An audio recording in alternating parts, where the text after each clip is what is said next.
First, I'm going to zest my lemon. I'm going to need 1 teaspoon of the lemon zest. Now I'm going to take that lemon and I'm going to squeeze 4 teaspoons of lemon juice. You'll need 4 cups of blueberries. Rinse and drain them. Now sprinkle the lemon juice over the berries. Add a ½ cup of brown sugar. In a bowl, we're going to combine the brown sugar with 1/4 cup all-purpose flour, 1 teaspoon of the lemon zest, a ½ teaspoon of cinnamon, 1/4 teaspoon of nutmeg, and 1/8 teaspoon of salt. Toss this mixture gently with the blueberries and coat well. I don't make my own pie crust very well, so I'm getting a little help today with the pre-made pie crust. Put the berry mixture into the pie shell, dot with some butter, about 2 tablespoons.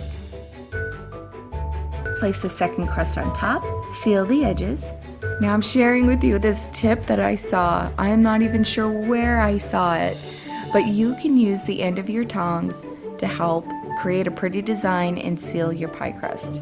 It was okay, but I ended up going back to what I usually do.